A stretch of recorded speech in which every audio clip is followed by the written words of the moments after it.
दोस्तों आज का हमारा टॉपिक है भारत की नदियाँ और भारत की नदियों से संबंधित इस वीडियो में हम 200 प्लस ऑब्जेक्टिव करेंगे। तो चलिए शुरू करते हैं। पहला प्रश्न है, जब नदी मैदानी क्षेत्र में प्रवेश करती है तो वह मोड़दार मार्ग पर बहने लगती है जिसे कहा जाता है। तो इसका सही उत्तर है ऑप्शन डी विसर्प। जब नदी मैदानी क्षेत्र में जाती है तो बल खाते हुए चलती है, इससे यस आकार के विसर्पों का निर्माण होता है। और कई बार प्रतियोगी परीक्षाओं में यह प्रश्न भी पूछा गया है कि विसर्पों से किसका निर्माण होता है। तो गोखुर झीलों का जो निर्माण होता है वो विसर्पों से होता है। तो आप इसे याद रखेंगे, कई बार प्रतियोगी परीक्षाओं में पूछा गया है। दूसरा प्रश्न है, नदी की तरुणावस्था में कौन सी प्रक्रिया होती है। तो इसका सही उत्तर है घाटी को गहरा करना। जब नदी अपने प्रारंभिक चरण में होती है तो उसका जो वेग होता है वो बहुत तेज होता है, जिससे उसकी अपरदनकारी जो शक्ति होती है वो भी बहुत ज़्यादा होती है। तो जब ये पहाड़ी क्षेत्रों में जाती है तो वी आकार की घाटी और गार्ज और कैनियन का निर्माण करती है। तो इसका जो सही उत्तर होगा दूसरे का वो होगा ऑप्शन सी, घाटी को गहरा करना। तीसरा है, तरुणावस्था में नदी अपरदन का विशिष्ट लक्षण निम्नलिखित में से कौन सा है। तो इसका सही उत्तर अभी मैंने आपको बताया कि जब नदी पहाड़ी क्षेत्र से जाती है तो अपरदनकारी शक्ति ज़्यादा होने के कारण महाखड्ड और गार्ज कैनियन का निर्माण करती है। चौथा प्रश्न देखते हैं, किसी नदी का अधिकतम अपरदनकारी शक्ति का संबंध किसके साथ होता है। तो इसका सही उत्तर होगा ऑप्शन डी, वी आकार की घाटी के साथ।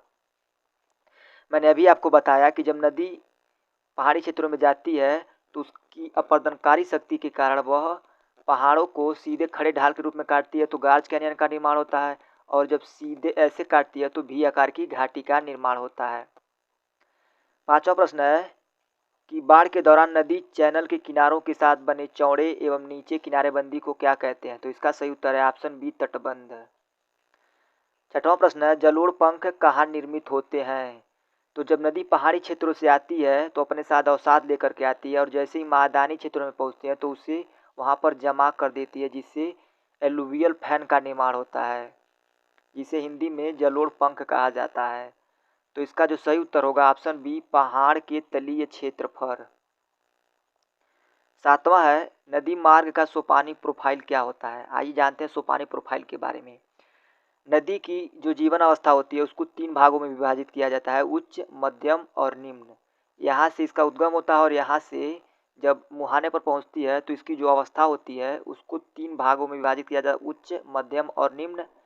और इसी के बीच इसकी नदी के कार्यों और उसकी विशेषताओं को इसी में रखा जाता है, तो उससे एक वक्र का निर्माण होता है जिसे नदी मार्ग का सोपानी प्रोफाइल कहा जाता है। तो सातवें का जो सही उत्तर होगा वो होगा स्रोत से मुहाने तक का निर्बाध वक्र। मैंने आपको अभी बताया कि स्रोत से जो मुहाने तक का निर्बाध वक्र होता है उसमें नदी की विशेषताएं आती है। आठवां है, वलयाकार रूप में नदियां किस मार्ग में बहती है। तो इसका सही उत्तर ऑप्शन सी, वलय के समान। वलयाकार में बहने ऐसी नदियां बहती है वलय में, जिसमें रिंग के समान नदियां बहती हैं।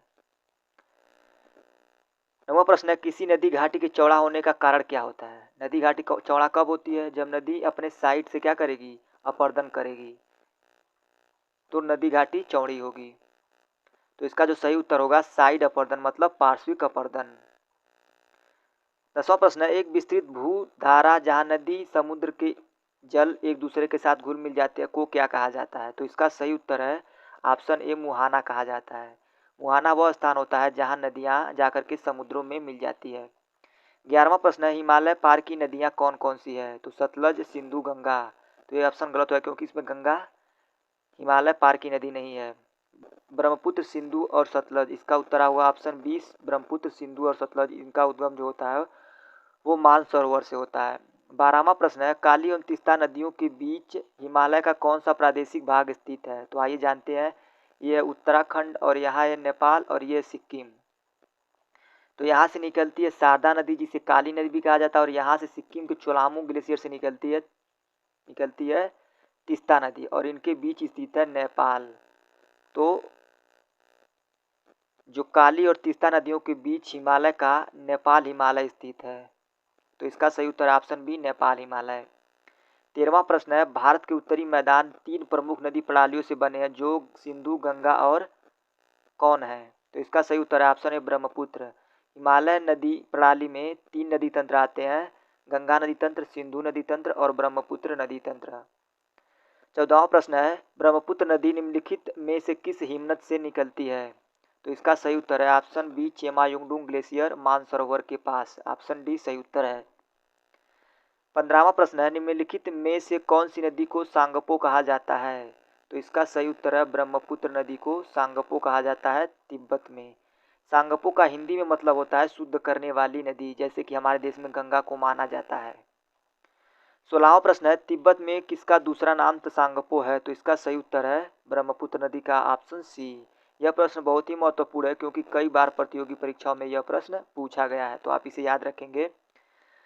17वां प्रश्न है, अरुणाचल प्रदेश में प्रवेश करने पर ब्रह्मपुत्र नदी को किस नाम से संबोधित किया जाता है? तो इसका सही उत्तर है ऑप्शन बी, दिहांग के नाम से। और जब अरुणाचल प्रदेश में ब्रह्मपुत्र नदी प्रवेश करती है तो वहाँ पर दिहांग नामक गार्ज का भी निर्माण करती है। 18वां प्रश्न है, यरलुंग सांगपो नदी को किस नाम से जाना जाता है?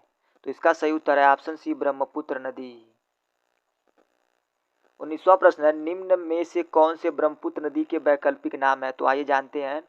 ब्रह्मपुत्र नदी जब मानसरोवर से निकलती है तो अरुणाचल होते हुए यह बांग्लादेश होते हुए बंगाल की खाड़ी में जाकर गिर जाती है। तो तिब्बत में इसको सांगपो कहा जाता है, चीन में यरलुंग जांगबो जियांग कहा जाता है, अरुणाचल प्रदेश में इसको दिहांग कहा जाता है, असम में इसको ब्रह्मपुत्र कहा जाता है और बांग्लादेश में इसको जमुना कहा जाता है। तो आइए देखते हैं ऑप्शन में जमुना इसमें है, इसमें भी जमुना, और इन दोनों में जमुना नहीं है, तो ये दोनों ऑप्शन कट जाएंगे। तो ये दोनों ऑप्शन सही हो सकते हैं, लेकिन यहाँ पर आप लास्ट में देखेंगे दिबांग है, तो दिबांग जो है वो ब्रह्मपुत्र नदी की एक सहायक नदी है। तो इसका सही जो उत्तर होगा वो होगा option D, Jamuna, Siang, Yarlung जांगबो, मेघना और तसांगपो। 20वां प्रश्न है, किस नदी पर नर नारायण सेतु का निर्माण किया गया है? तो इसका सही उत्तर है ऑप्शन बी, ब्रह्मपुत्र नदी। 21वां प्रश्न है, उत्तरी पूर्वी भारत में बहने वाली राष्ट्रपारीय नदी कौन सी है? तो इसका सही उत्तर है ऑप्शन ए, ब्रह्मपुत्र नदी।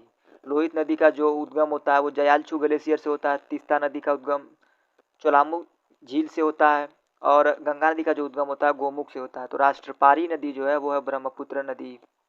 22वां प्रश्न है, निम्नलिखित में कौन सी वह नदी है जिसका उद्गम भारतीय क्षेत्र में नहीं है? तो आइए देखते हैं ऑप्शन। पहला है महानदी। महानदी का जो उद्गम होता है वो सिहावा पहाड़ी से होता है, भारत में ही स्थित है। ब्रह्मपुत्र नदी का जो उद्गम होता है वो होता है मानसरोवर झील से। तो इसका सही उत्तर होगा ऑप्शन बी, ब्रह्मपुत्र नदी। 23वां प्रश्न है, हिमालय में ब्रह्मपुत्र नदी उदाहरण है? तो इसका सही उत्तर है ऑप्शन बी, पूर्ववर्ती अपवाह का। पूर्ववर्ती अपवाह में कौन कौन सी नदियाँ आती हैं? गंगा, सिंधु, सतलज और ब्रह्मपुत्र नदियाँ आती हैं। तो इसका सही उत्तर होगा ऑप्शन बी, पूर्ववर्ती अपवाह।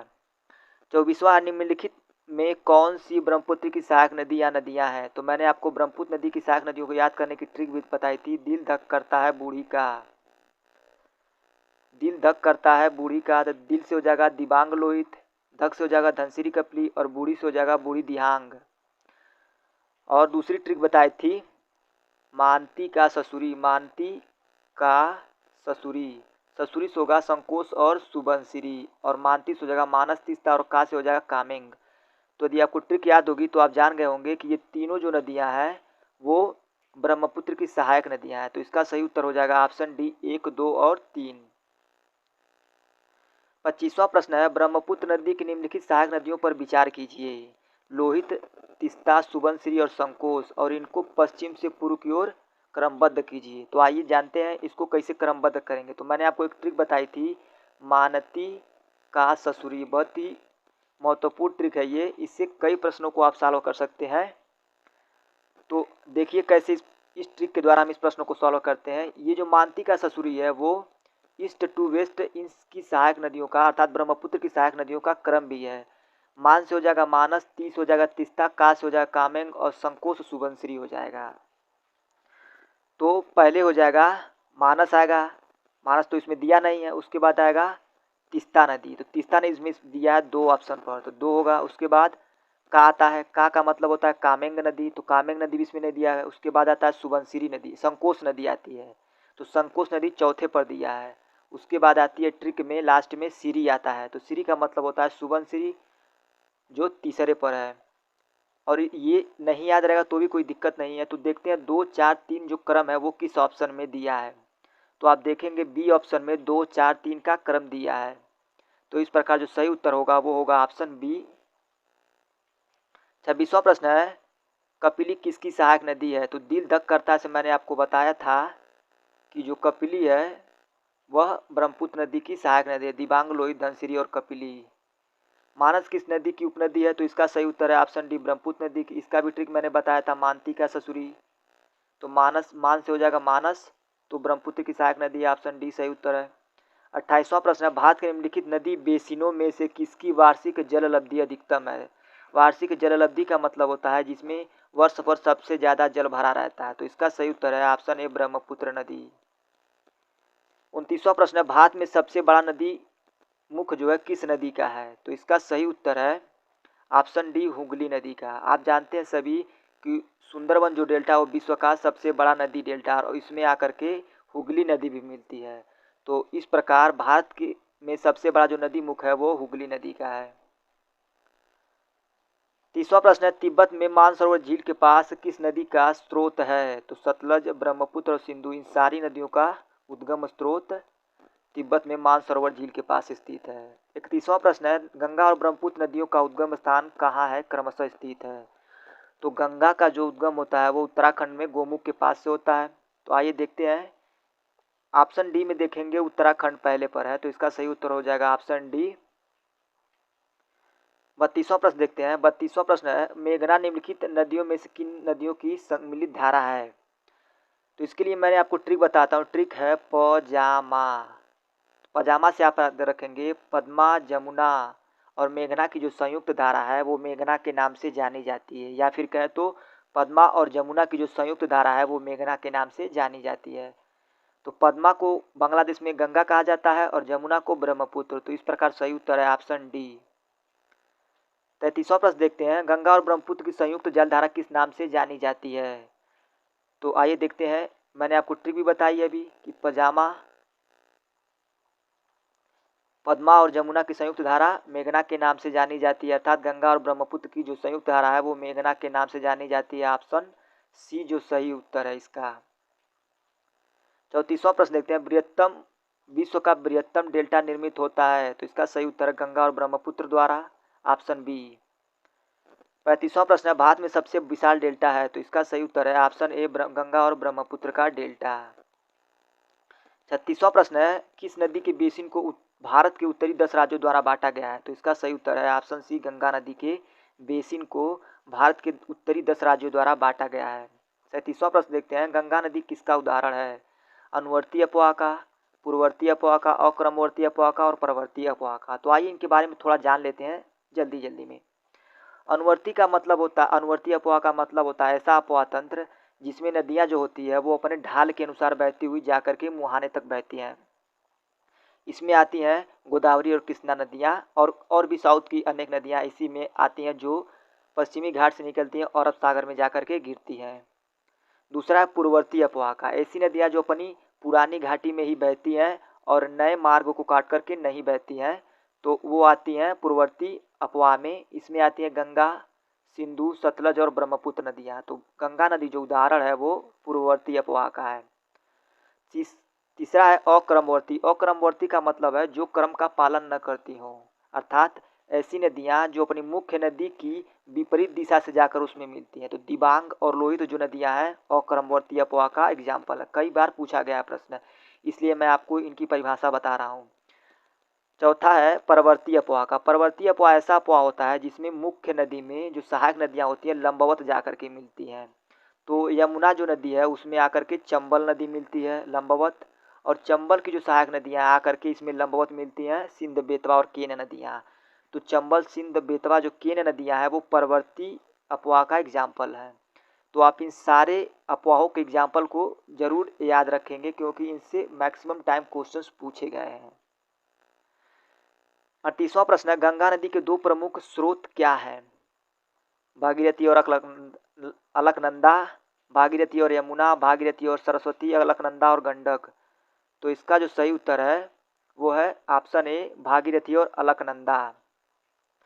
भागीरथी और अलकनंदा आकर के देवप्रयाग में मिल करके गंगा नदी के नाम से आगे बढ़ती हैं। 39वां प्रश्न है, भागीरथी और अलकनंदा का संगम कहाँ पर होता है? तो इसके लिए मैंने आपको ट्रिक भी बताई थी, DAB मार बैड पाक वाला। तो BAD से हो जाएगा, भागीरथी अलकनंदा का जो संगम होता है देवप्रयाग में होता है। तो सही उत्तर है ऑप्शन ए, देवप्रयाग। 40वां प्रश्न है, कहाँ पर भागीरथी और अलकनंदा नदी के मिलने से गंगा बनती है? तो मैंने इसके लिए ट्रिक भी बताई है अभी, BAD से। भागीरथी और अलकनंदा का जो संगम होता है देवप्रयाग में होता है। भागीरथी गोमुख से निकलती है और अलकनंदा निकलती है संतोष पथ हिमानी से, और दोनों का जो संगम होता है वो देवप्रयाग में होता है। यह प्रश्न बहुत ही महत्वपूर्ण, कई बार प्रतियोगी परीक्षाओं में पूछा गया है, तो आप इसे याद रखेंगे। 41वां प्रश्न है, गंगा नदी का अधिकांश भाग भारत के किस राज्य से होकर बहता है? तो मैक्सिमम तो बहता है वो उत्तर प्रदेश से बहता है, लेकिन आइए देखते हैं इसमें कौन कौन से ऑप्शन दिए हैं। बिहार, पश्चिम बंगाल, उत्तराखंड और यूपी। तो सही उत्तर है उत्तराखंड और उत्तर प्रदेश, ऑप्शन सी। 42वां प्रश्न है, गंगा नौगम में है। महत्वपूर्ण प्रश्न है, पूछ रहा है कि गंगा नेविगेबल है कहाँ से कहाँ तक? यह प्रश्न कई बार प्रतियोगी परीक्षाओं में पूछा गया है। ऑप्शन पहला है इलाहाबाद और वाराणसी के बीच, हरिद्वार और कानपुर के बीच, पटना और कलकत्ता के बीच। तो ये सारे ऑप्शन गलत है। सही उत्तर है ऑप्शन डी, इलाहाबाद और हल्दिया के बीच। और इलाहाबाद और हल्दिया के बीच भारत का पहला नेशनल वाटरवे है, ध्यान रखिएगा। नेशनल वाटरवे 1 इलाहाबाद और हल्दिया के बीच, और दूसरा जो है ब्रह्मपुत्र नदी में है, नेशनल वाटरवे 2 सदिया से धुबरी तक। 43वां प्रश्न है, निम्न में से कौन सी नदी गंगा की सहायक नदियों में से नहीं है? गोमती, दामोदर, कोसी और सतलज। तो सही उत्तर है ऑप्शन डी, सतलज है। सतलज नदी जो है वो सिंधु की सहायक नदी है।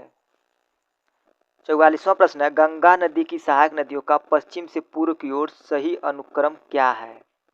तो आइए देखते हैं इस प्रश्न को। गंगा नदी का जो उद्गम होता है गोमुख में होता है और जाकर के वो बंगाल की खाड़ी में गिरती है। यदि आप गंगा नदी के बहने की दिशा में खड़े हो जाएंगे तो इसका दायां और बायां क्रम आपको पता चल जाएगा। गंगा नदी उत्तराखंड से निकलने के बाद जब मैदानी क्षेत्र में आती है तो इसको पहली सहायक नदी मिलती है, उसका नाम है रामगंगा नदी, जो बाएं तरफ से मिलती है। दाएं तरफ से मिलती है यमुना नदी, फिर उसको बाएं तरफ से मिलती है गोमती नदी, फिर घाघरा नदी, फिर दाएं तरफ से मिलती है सोन नदी, फिर गंडक, फिर कोसी और फिर महानंदा नदी। तो इस प्रकार नदियां मिलती हैं। तो जो इसका सही उत्तर हो जाएगा वो होगा ऑप्शन बी, यमुना, घाघरा, सोन, गंडक और कोसी नदियां। 45वां प्रश्न है, गंगा नदी की एकमात्र सहायक नदी जिसका उद्गम मैदान में होता है को चिन्हित करिए। तो इसका सही उत्तर है ऑप्शन बी, गोमती नदी। गोमती नदी जो निकलती है वो पीलीभीत की फुलहर झील से निकलती है, और पीलीभीत उत्तर प्रदेश का एक मैदानी जिला है। 46वां है, भारत की सबसे लंबी नदी का नाम बताइए। तो इसका सही उत्तर है ऑप्शन बी, गंगा नदी। गंगा नदी भारत की सबसे लंबी नदी है 2525 किलोमीटर के साथ, और गोदावरी नदी 1465 किलोमीटर के साथ दूसरे स्थान पर है। 47वां प्रश्न देखते हैं, कौन सी गंगा नदी की सहायक नदी अमरकंटक पठार से निकलती है? तो इसका सही उत्तर होगा सोन नदी, ऑप्शन ए। अमरकंटक के पठार से दो नदियां निकलती है, नर्मदा नदी जो खंभात की खाड़ी में गिरती है, और सोन नदी बहते हुए आकर के पटना में गंगा नदी में मिल जाती है। 48वां प्रश्न है, निम्नलिखित में से भारत में तलछट को परिवाहित करने वाली प्रमुख नदी कौन सी है? तो इसका जो सही उत्तर है वो ऑप्शन ए, गंगा नदी। 49वां प्रश्न देखते हैं, निम्नलिखित में कौन सी गंगा नदी की बाएं से नहीं मिलती है? बाएं से नहीं मिलती है का मतलब है दाएं से मिलती है। तो दाएं से कौन कौन सी नदियां मिलती हैं? एक तो मिलती है यमुना नदी और दूसरी मिलती है सोन नदी। तो इसका सही उत्तर होगा ऑप्शन डी, सोन नदी। 50वां प्रश्न देखते हैं, गंगा नदी में दक्षिण की ओर मिलने वाली नदी कौन सी है? दक्षिण की ओर का मतलब है दाएं तरफ से। तो दाएं तरफ से दो नदियां मिलती है, यमुना और सोन नदियां, जो महत्वपूर्ण नदियां हैं। तो सोन नदी ऑप्शन सी हो जाएगा। 51वां प्रश्न है, बांग्लादेश में प्रवेश करने के बाद गंगा नदी को निम्नलिखित में किस नाम से जाना जाता है? तो इसका सही उत्तर है ऑप्शन ए, पद्मा के नाम से जाना जाता है। मैंने आपको ट्रिक भी बताई थी, पद्मा, जमुना और मेघना वाली पजामा ट्रिक। 52वां प्रश्न है, गंगा नदी और सिंधु नदी जो तंत्र है बीच कौन सा क्षेत्र जो जल क्षेत्र को पृथक करता है? तो इसका सही उत्तर है ऑप्शन डी, अम्बाला। 53वां प्रश्न है, सुंदरबन डेल्टा का निर्माण करने वाली कौन सी दो नदियां हैं? तो इसका सही उत्तर है ऑप्शन बी, गंगा और ब्रह्मपुत्र नदी विश्व का सबसे बड़ा डेल्टा बनाती है। 54वां प्रश्न है, निम्नलिखित में कौन सी नदी हिमालय के पार से निकलती है? तो सिंधु, सरस्वती, गंगा, यमुना। तो इसका सही उत्तर है ऑप्शन ए, सिंधु नदी का उद्गम मानसरोवर के पास से होता है। 55वां प्रश्न देखते हैं, सिंधु नदी का उद्गम होता है। तो इसका सही उत्तर है ऑप्शन डी, कैलाश पर्वतमाला से मानसरोवर के पास से इसका उद्गम होता है। 56वां प्रश्न, निम्नलिखित नदियों में से कौन सी लद्दाख और जास्कर पर्वत श्रेणियों के मध्य से प्रवाहित होती है? तो मैंने आपको बताया था जो सिंधु नदी है उसका उद्गम मानसरोवर झील के सिनकाबाब हिमनद से होता है और वहाँ से यह बहते हुए लेह से बहते हुए लद्दाख और जास्कर की श्रेणियों से बीच से गुजरती है और वहाँ के पास पीओके में बुंजी गाज का निर्माण भी करती है। तो इसका जो सही उत्तर होगा 56वें का वो होगा ऑप्शन ए, सिंधु नदी। 57वां प्रश्न देखते हैं, सिंधु जल समझौते के अनुसार कौन सी नदी पाकिस्तान द्वारा शासित नहीं है, मतलब भारत द्वारा शासित है? तो भारत जो है वो शराब जो नदियां हैं उनका 80% जल का प्रयोग करता है। तो शराब में कौन कौन सी नदियां आती हैं? सतलुज, रावी और ब्यास नदियां। तो देखते हैं ऑप्शन में सतलुज, रावी और ब्यास नदियों को। सही उत्तर है ऑप्शन डी, सिंधु पाकिस्तान द्वारा, चिनाब भी पाकिस्तान द्वारा और झेलम भी पाकिस्तान द्वारा। यदि आपको ये ट्रिक याद है तो आप आसानी से इस प्रश्न को 2 सेकंड में हल कर लेंगे। 58वां प्रश्न है, सिंधु जल समझौते के अंतर्गत भारत को निम्नलिखित किस नदी पर विशिष्ट अधिकार दिया गया है? तो मतलब थोड़ा कम अधिकार दिया गया है। तो रावी का, सतलज का, झेलम का। तो इन जो नदियां हैं, शराब को नदियों का भारत 80% प्रयोग कर सकता है और चीलम जो नदियां हैं उनका केवल 20% प्रयोग कर सकता है। तो देखते हैं चीलम नदियां ऑप्शन में, तो ये है ऑप्शन सी। ऑप्शन सी इसका सही उत्तर होगा, झेलम नदी। 59वां प्रश्न है, सिंचाई, ऊर्जा उत्पन्न करने और परिवहन उद्देश्यों के लिए भारत को सिंधु नदी से कितना जल उपभोग करने की अनुमति है? तो मैंने आपको बताया कि चीलम नदी का केवल भारत 20% उपयोग कर सकता है। चीलम में आती है चीलम, चिनाब, झेलम और सिंधु नदियां। तो इसका सही उत्तर है ऑप्शन सी, 20%। 60वां प्रश्न है, निम्नलिखित नदियों में से किनके स्रोत बिंदु लगभग एक ही हैं? तो इसका सही उत्तर देखते हैं कौन सा होगा। तापी और ब्यास गलत, ब्रह्मपुत्र और गंगा ये भी गलत, ब्रह्मपुत्र और सिंधु। तो ये ऑप्शन सी सही है, ब्रह्मपुत्र और सिंधु नदी का है। 61वां प्रश्न है, सिंधु नदी की निम्नलिखित सहायक नदियों को उत्तर से दक्षिण की ओर व्यवस्थित कीजिए। तो मैंने इसके लिए आपको ट्रिक भी बताई थी, सवार चीलम, सवार चीलम, ये है इनका साउथ टू नॉर्थ क्रम। ध्यान रखिएगा, साउथ टू नॉर्थ क्रम है इनका सवार चीलम। सतलज, फिर ब्यास, फिर रावी, फिर चिनाब, फिर झीलम। तो उनको उल्टा कर देंगे तो नॉर्थ टू साउथ हो जाएगा। तो देख लीजिए, ट्रिक क्या है, पहले आएगा झेलम नदी, फिर आएगा चिनाब नदी। तो देखते हैं, पहले आएगा झेलम नदी 2 पर, उसके बाद आएगा चिनाब नदी 1, फिर आएगा रावी नदी 3 पर और फिर आएगा ब्यास नदी। तो ब्यास ऑप्शन में है ही नहीं, सतलज आएगा उसके बाद। तो चौथा है ऑप्शन, तो 2, 1, 3, 4 आएगा। तो ऑप्शन डी सही उत्तर है। 62वां प्रश्न देखते हैं, सिंधु नदी की सबसे बड़ी सहायक नदी कौन सी है? तो इसका सही उत्तर है ऑप्शन बी, चिनाब नदी। चिनाब नदी जो है चंद्र और भागा नदियों के मिलने से उत्पन्न होती है और यह सिंधु की सबसे बड़ी सहायक नदी है। 63वां प्रश्न है, निम्नलिखित नदियों में कौन सी नदी भारत से निकलकर पाकिस्तान में जाती है? तो भारत से निकलकर पाकिस्तान में जाने वाली नदी है ऑप्शन ए, सतलज नदी। इसका उद्गम राक्षस ताल से होता है या राकस ताल से होता है। 64वां प्रश्न है, निम्नलिखित में से कौन सी नदी भारतीय भू क्षेत्र से नहीं निकलती है अर्थात उद्गम भारत में नहीं है? तो गंगा का उद्गम भारत में होता है, सतलज का राकस ताल से होता है। तो ऑप्शन बी सही उत्तर है, कई बार प्रतियोगी परीक्षाओं में पूछा गया है, तो आप देख सकते हैं।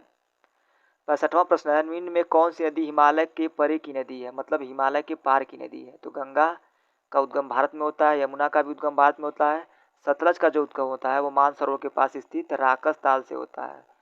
तो सही उत्तर है ऑप्शन सी, सतलज नदी। 66वां प्रश्न, निम्न नदियों में से कौन सी एक हिमालय की 3 श्रेणियों को आर पार काटती है? तो इसका सही उत्तर है ऑप्शन ए, सतलज नदी।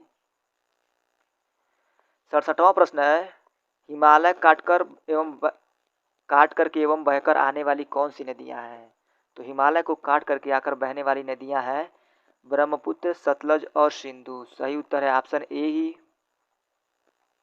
68वां प्रश्न है, पंजाब में बड़ी संख्या में अप्लावन नहर है, इनमें जल कहाँ से आता है? तो इसका जो सही उत्तर होगा वो होगा ऑप्शन डी, सतलज नदी। मैंने आपको बताया था सतलज नदी का जो उद्गम होता है वो राकस ताल से होता है और यह हिमाचल प्रदेश से आकर के बहते हुए जब आती है तो सतलज नदी पर बनाया गया है हरिके बैराज और हरिके बैराज जो होता है ब्यास नदी का भी जल आकर के यहाँ मिलता है। और हरिके बैराज से भारत की दो नहर निकाली गई है, सरहिंद फीडर और राजस्थान फीडर। और सरहिंद फीडर जो है वो भारत की, राजस्थान जो फीडर है वो भारत की सबसे लंबी नहर है, जिसे राजस्थान में इंदिरा गांधी नहर भी कहा जाता है। तो पंजाब में बड़ी संख्या में अपलावन नहरों में जल जो आता है वो सतलज नदी से आता है, हरिके बैराज से। 69वां प्रश्न है, सिंधु नदी एवं सतलज नदी के बीच हिमालय का भाग क्या कहलाता है? तो सही उत्तर है ऑप्शन ए, पंजाब हिमालय। 70वां प्रश्न देखते हैं, निम्नलिखित में कौन सी नदी भारतीय नदी पश्चिम की ओर बहती है तथा अरब सागर में गिरती है?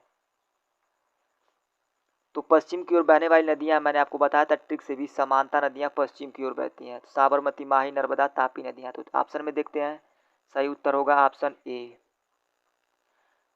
71वां प्रश्न है, नर्मदा नदी किस स्थान से उत्पन्न होती है? तो आइए देखते हैं, नर्मदा नदी का जो उद्गम होता है वो अमरकंटक की पहाड़ियों से होता है और जाकर के खंबात की खाड़ी में गिरती है। तो इसका सही उत्तर है ऑप्शन ए, अमरकंटक की पहाड़ियां। कई बार यह प्रतियोगी परीक्षाओं में यह प्रश्न पूछा गया है। 72वां प्रश्न है, मैकाल पहाड़ियों में अमरकंटक पठार किस नदी के उद्गम को चिन्हित करता है? ध्यान रखिएगा, मैकाल पहाड़ियों में अमरकंटक पठार किस नदी के उद्गम को चिन्हित करता है? तो अमरकंटक की पहाड़ियों से दो नदियां निकलती है, नर्मदा और सोन नदियां। तो सही उत्तर होगा ऑप्शन सी, नर्मदा नदी। कई बार ये प्रतियोगी परीक्षाओं में प्रश्न पूछा गया, तो ये इंपॉर्टेंट प्रश्न है। नर्मदा नदी प्रवाहित होती है, तो मैंने आपको नर्मदा नदी तंत्र जब पढ़ाया था तो आपको बताया था यह सतपुड़ा और बिंद की श्रेणियों के मध्य प्रवाहित होती है, ऑप्शन बी है। 74वां प्रश्न है, निम्नलिखित में पश्चिम में बहने वाली भारतीय नदी कौन सी है? तो पश्चिम में बहने वाली नदियां हैं समानता नदियां, मुख्यतः ये नदियां हैं। तो देखते हैं इसमें कौन कौन सी नदी है। नर्मदा नदी, तो ऑप्शन ए ही सही है। 75वां है, कौन सी नदी भारतीय नदी पूर्व से पश्चिम की ओर बहती है? तो पूरब से पश्चिम की ओर बहने वाली नदियां हैं समानता नदियां, और समानता में आती है साबरमती, नाही, नर्मदा, तापी, मुख्यतः नदियां हैं, ऑप्शन सी नर्मदा नदी। 76वां प्रश्न है, नर्मदा नदी पश्चिम की ओर बहती है जबकि अधिकांश नदियां प्रायद्वीपीय जो बड़ी नदियां हैं वो पूरब की ओर बहती है, ऐसा क्यों? क्योंकि यह एक विभ्रंश घाटी अर्थात रिफ्ट वैली में बहती है और यह बिंद और सतपुड़ा के बीच बहती है। तो इसका जो सही उत्तर होगा वो होगा केवल एक। यह भ्रंश घाटी में बहने के कारण यह पूरब से पश्चिम की ओर बहती है। 77वां जो प्रश्न है वो है, निम्नलिखित में से कौन सी नदी ऐसी है जो पूर्व से पश्चिम दिशा की ओर बहती है और ज्वार नदमुख बनाती है? तो मैंने बताया था समानता जो नदियां होती हैं वो डेल्टा का निर्माण नहीं करती हैं जबकि एस्चुरी का निर्माण करती हैं। तो सही उत्तर होगा ऑप्शन सी, नर्मदा नदी। देखिए एक ट्रिक से आपको कितने प्रश्नों को हल करने में आसानी हो रही है, और ये महत्वपूर्ण प्रश्न कई बार प्रतियोगी परीक्षाओं में आया भी है। 78वां प्रश्न है, निम्नांकित में कौन सी नदी एक डेल्टा का निर्माण नहीं करती है? तो डेल्टा का निर्माण नहीं करने वाली नदियां हैं साबरमती, माही, नर्मदा, तापी। समानता नदियां, ऑप्शन सी सही है। तवा किसकी सहायक नदी है? तो मैंने आपको बताया था जब गंगा नदी तंत्र पढ़ाया था कि दैनिक जीवन में प्रयोग की जाने वाली वस्तुएं जैसे तवा, शक्कर जो है वो नर्मदा की सहायक नदियां हैं। तो सही उत्तर होगा ऑप्शन ए। कई बार प्रतियोगी परीक्षाओं में पूछा गया है कि तवा नदी पर कौन सी परियोजना चल रही है? तो तवा परियोजना तवा नदी पर चल रही है। 80 नंबर का प्रश्न है, प्रायद्वीपीय निम्न नदियों में कौन से तीन से विशिष्ट रूप से भिन्न है? नर्मदा, कावेरी, कृष्णा और गोदावरी। तो सही उत्तर है ऑप्शन ए, नर्मदा नदी। यह डेल्टा का निर्माण नहीं करती है, इसी कारण यह अन्य तीन नदियों से भिन्न है। यह एसएससी CHSL 2017 में पूछा गया प्रश्न है, महत्वपूर्ण प्रश्न है। 81वां प्रश्न है, नर्मदा जल विवाद न्यायाधिकरण किन राज्यों के बीच जल बंटवारे को सुलझाने के लिए किसका गठन किया गया था? तो इसका सही उत्तर है गुजरात, महाराष्ट्र, राजस्थान और मध्य प्रदेश के बीच नर्मदा जल के विवाद को सुलझाने के लिए नर्मदा जल विवाद न्यायाधिकरण का गठन किया गया था। 82वां प्रश्न है, निम्न में से कौन सा राज्य नर्मदा नदी घाटी या द्रोणी का हिस्सा नहीं है? तो एमपी, राजस्थान, गुजरात और महाराष्ट्र। तो इसका सही उत्तर है राजस्थान, क्योंकि जो नर्मदा नदी है वो तीन राज्यों से बहती है लगभग, यूँ कहें तो पहले तो एमपी में बहती है, उसके बाद जाती है गुजरात में, और गुजरात और महाराष्ट्र की सीमा बनाते हुए जाती है। तो इस कारण यह मध्य प्रदेश, गुजरात और महाराष्ट्र में बहती है, राजस्थान में नहीं। तो 83वां प्रश्न है, निम्नलिखित में से वह कौन सी नदी है जो एक रिफ्ट वैली में बहती है? तो इसका सही उत्तर है ऑप्शन बी, नर्मदा नदी। ये देखिए कितनी बार यह प्रश्न पूछा गया है, तो महत्वपूर्ण प्रश्न है, आप इसे ध्यान से याद करेंगे। 84वां प्रश्न है, इन पश्चिमी वाहिनी नदियों में कौन दो पर्वत श्रेणियों के बीच बहती है? तो इसका सही उत्तर है नर्मदा नदी विंध्य और सतपुड़ा के बीच बहती है। सतपुड़ा और विंध्य के बीच कौन सी नदी बहती है? तो इसका सही उत्तर है ऑप्शन डी, नर्मदा नदी। नर्मदा एवं तापी नदियों के मध्य स्थित है। तो मैंने आपको बताया था यहाँ पर स्थित है विंध्य पर्वत और उसके बीच बहती है नर्मदा नदी, और वहाँ पर स्थित है सतपुड़ा पर्वत, फिर बहती है तापी नदी। तो तापी और नर्मदा के बीच है सतपुड़ा की पहाड़ियाँ। तो सही उत्तर है ऑप्शन ए, सतपुड़ा पर्वत श्रेणियाँ। 87वां प्रश्न है, वे दो प्रमुख नदियां कौन सी है जो अमरकंटक पठार से निकलती हैं परंतु वे अलग अलग दिशाओं में बहती हैं? तो मैंने आपको बताया था अमरकंटक की पठार से दो प्रमुख नदियां निकलती हैं। पहली है नर्मदा नदी जो खंभात की पहाड़ी में गिरती है, और दूसरी नदी है सोन नदी जो पटना के पास जाकर के गंगा नदी में मिल जाती है। तो नर्मदा और सोन, सही उत्तर ऑप्शन सी। सोन, नर्मदा और महानदी निकलती हैं, तो इसका सही उत्तर है ऑप्शन ए, अमरकंटक की पहाड़ियों से। महानदी का जो उद्गम होता है वो सिहावा की पहाड़ियों से होता है जो मैकाल पर्वत श्रृंखला के पश्चिम में स्थित है। इसका उद्गम एग्जैक्टली जो होता है वो अमरकंटक से नहीं होता है, ध्यान रखेंगे। प्रायद्वीपीय भारत की निम्नलिखित में कौन सी तीन नदियों का स्रोत अमरकंटक क्षेत्र से है? तो अमरकंटक एरिया से है, ठीक है। तो इसका जो ट्रिक होता है याद करने का, सोनम होता है। तो सोनम से आप याद कर सकते हैं अमरकंटक क्षेत्र से निकलने वाली नदियों को, सोन, नर्मदा और महानदी। तो देखिए ऑप्शन में कौन कौन सी है, तो पहला ऑप्शन है सोन, नर्मदा और महानदी। 90वां प्रश्न है, ओंकारेश्वर परियोजना निम्नलिखित नदियों में से किस एक से संबंध है? तो मैंने आपको बताया था जब नर्मदा नदी पढ़ाया था कि ओंकारेश्वर जो परियोजना है वो नर्मदा नदी से संबंधित है, और इसको एक ट्रिक द्वारा याद भी करवाया था, ओ इंदिरा सरदार। ओ से हो जाएगा ओंकारेश्वर परियोजना, इंदिरा से हो जाएगा इंदिरा सागर परियोजना, और सरदार से हो जाएगा सरदार सरोवर परियोजना। तो नर्मदा नदी पर तीन प्रमुख परियोजनाएं ओ इंदिरा सरदार स्थित है। 91वां प्रश्न है, नर्मदा अपने मुहाने पर डेल्टा का निर्माण करती है। असर्शन दिया है नर्मदा अपने मुहाने पर डेल्टा का निर्माण करती है, और रीजन उसका दिया है वो एक भ्रंश घाटी में बहती है। तो इसका जो सही उत्तर होगा वो होगा डी। असर्शन जो दिया है वो गलत दिया है, क्योंकि जो नर्मदा नदी है वो डेल्टा का निर्माण नहीं करती है, वो एस्चुरी बनाती है, और जो उसका रीजन जो है वो सही दिया है। 92वां प्रश्न है, निम्नलिखित कथनों पर विचार कीजिए। असर्शन दिया है अर्थात कथन दिया है, प्रायद्वीपीय भारत की केवल दो प्रमुख नदियां हैं नर्मदा एवं ताप्ती जो अरब सागर में गिरती हैं, और इसका रीजन दिया है कि ये नदियां भ्रंश जनित हैं। भ्रंश जनित है मतलब भ्रंश घाटी में बहती हैं। तो असर्शन सही है और उसका रीजन भी सही दिया है। तो असर्शन सही है और रीजन सही है, तो इसका जो सही उत्तर होगा वो होगा ऑप्शन बी। 93वां प्रश्न देखते हैं, निम्नलिखित में से किस एक स्थान से भारत की दो प्रमुख नदियों का उद्गम होता है जिनमें से एक उत्तर की तरफ प्रवाहित होकर बंगाल की खाड़ी की तरफ होने वाली दूसरी महत्वपूर्ण नदी में मिलती है और दूसरी अरब सागर की ओर प्रवाहित होती है? तो इसका सही उत्तर है ऑप्शन बी, अमरकंटक। 94वां प्रश्न है, निम्न में से कौन सी नदी दक्षिण से उत्तर की ओर बहती है? तो इसका सही उत्तर है सोन नदी, अमरकंटक की पहाड़ियों से निकलती है और दक्षिण से उत्तर की ओर बहते हुए गंगा नदी में मिल जाती है। 95वां प्रश्न है, निम्नलिखित में से सोन नदी का वास्तविक स्रोत है? तो इसका सही उत्तर है ऑप्शन बी, शहडोल जिले में अमरकंटक की पहाड़ियों से। 96वां प्रश्न है, मगर तथा घड़ियालों का संरक्षण कहाँ किया जा रहा है? तो चंबल तथा सोन नदी में मगर तथा घड़ियालों का संरक्षण किया जा रहा है। महत्वपूर्ण प्रश्न, कई बार ये प्रश्न पूछा गया है। 97वां प्रश्न है, निम्नलिखित में से कौन सी नदी अमरकंटक के पठार या उसके आसपास से नहीं निकलती है? 97वां प्रश्न है, निम्नलिखित में कौन सी नदी अमरकंटक के पठार या उसके आसपास से नहीं निकलती है? तो ऑप्शन देखते हैं, गोदावरी नदी।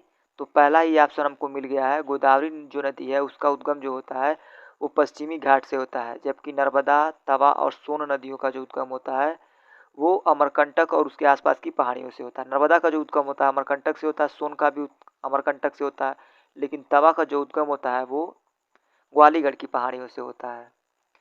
98वां प्रश्न देखते हैं, गोदावरी नदी का उद्गम बिंदु है। तो गोदावरी नदी का जो उद्गम होता है वो नासिक जिले से होता है, त्रयंबक की पहाड़ियों से। 99वां प्रश्न देखते हैं, भारत में सबसे बड़ी प्रायद्वीपीय नदी कौन सी है। तो इसका जो सही उत्तर होगा ऑप्शन बी, गोदावरी नदी भारत की सबसे बड़ी नदी है। ध्यान दीजिएगा, पेनिनसुलर इंडिया की सबसे बड़ी जो रिवर है वो है गोदावरी नदी 1465 किलोमीटर के साथ। तो इसका सही उत्तर है ऑप्शन बी। यह प्रश्न बहुत महत्वपूर्ण है, कई बार प्रतियोगी परीक्षाओं में पूछा भी गया है। 100वां प्रश्न है, प्रायद्वीपीय भारत की सबसे लंबी नदी कौन सी है। तो प्रायद्वीपीय भारत की जो सबसे लंबी नदी है वो है गोदावरी नदी 1465 किलोमीटर के साथ, और कृष्णा नदी जो है वो सेकेंड लार्जेस्ट पेनिनसुलर रिवर है। तो ये रहे भारतीय नदियों से 100 महत्वपूर्ण ऑब्जेक्टिव क्वेश्चन जो कई बार प्रतियोगी परीक्षाओं में पूछे गए हैं। इसके बाद हम जो शेष 100 क्वेश्चन है उनको दूसरी वीडियो में देखेंगे, क्योंकि वीडियो की जो लंबाई है वो ज़्यादा हो गई है।